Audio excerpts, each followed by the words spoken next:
मित्रों, नमस्कार। विष्णु धर्म चैनल आपका स्वागत करते हुए आज एक ऐसे पौधे के बारे में जानकारी देने जा रहे हैं जो आपके जीवन में चमत्कार और जो कार्य आपके अनसुलझे हैं वह कार्य पूर्ण करने में आपकी बहुत सहायता करेगा। केवल आपको उस वृक्ष को या पौधे को छोटे से रूप में अपने घर में लगा लेना है। जय गुरुदेव। क्योंकि जिस तरह से हम मकान बनाने की नींव रखते हैं उसी प्रकार से किसी शुभ पौधे को अपने घर पर रखने से आपको उसका पूर्ण लाभ प्राप्त होगा।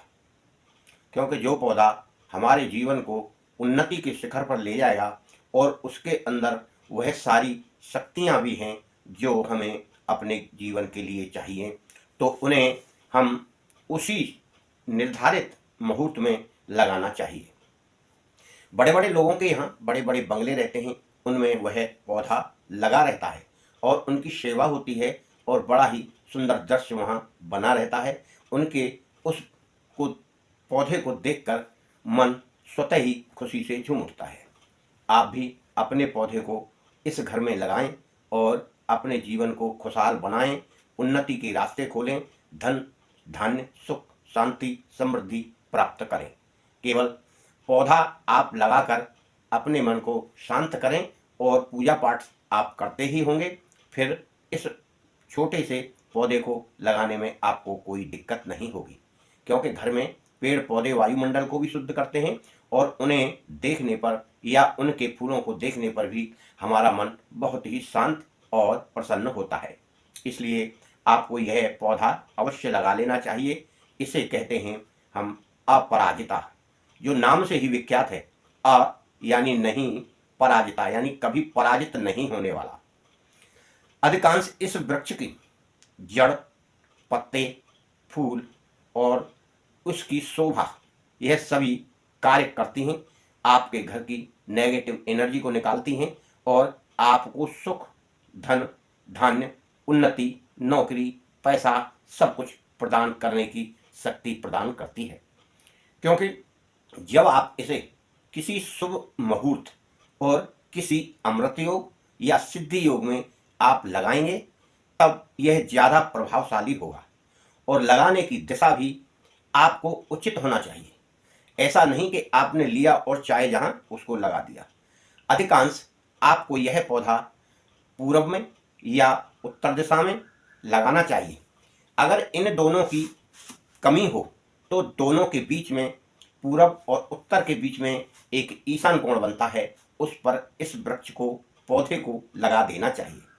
क्योंकि इसकी बेल चलती है, किसी के सहारे आप लगाएंगे, किसी दीवार के सहारे, किसी जाली के सहारे, किसी पौधे के सहारे, तो यह उसके ऊपर चढ़कर अपनी शोभा निखेरेगी, आपके घर की शोभा भी निखारेगी और दोनों शोभा आपके स्वास्थ्य के लिए और आपकी संपत्ति के लिए लाभदायक होगी। मित्रों, इसके फूलों का दो तरह का रंग होता है, एक सफ़ेद और एक नीले रंग का। दोनों ही फूल अति सुंदर लगते हैं। यदि आप दो तरह की लगाते हैं तो नीले सफ़ेद फूलों का सामंजस्य बनाकर आपके घर की, आपके बंगले की शोभा को बड़ा ही उत्तम बना देंगे।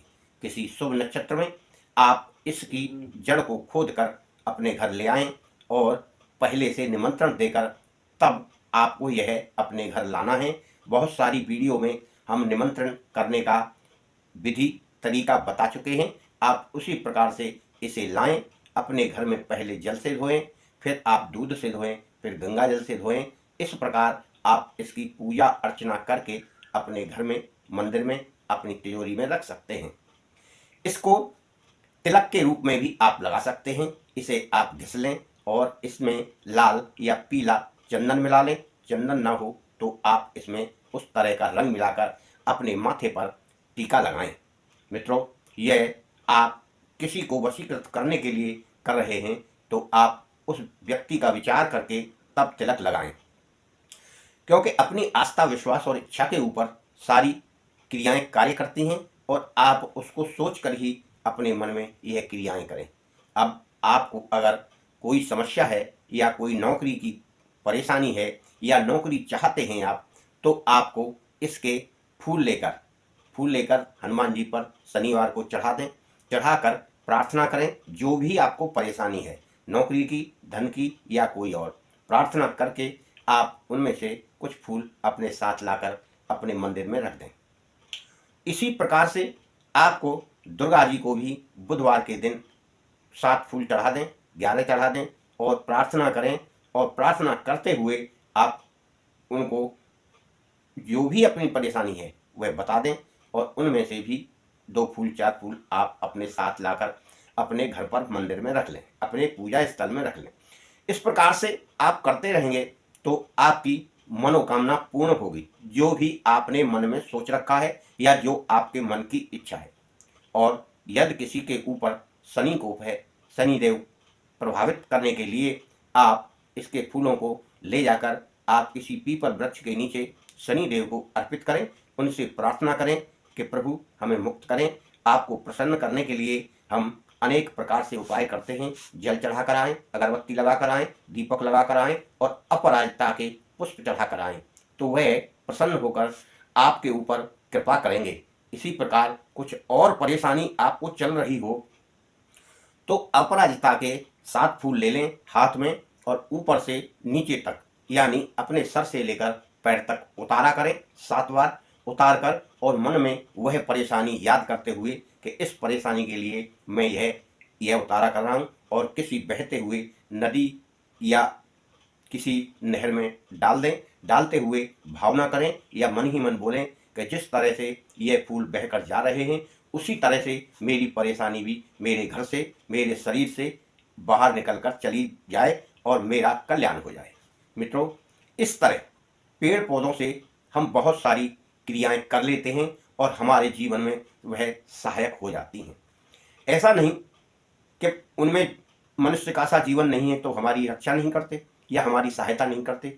उनमें बहुत सारे दिव्य गुण होते हैं और शास्त्रों के अनुसार आपने देखा भी होगा, सुना भी होगा, किसी किसी शास्त्र में कोई ऐसा खंड आ जाता है जो आपको प्रभावित करता है। रामायण में इसी तरह का एक खंड मिलता है कि जब लक्ष्मण जी मूर्छित हुए थे तो उनको संजीवनी बूटी लाई गई थी, और कहाँ थे? लंका में। और बूटी कहाँ से गई? भारत से, उस पर्वत से गई थी।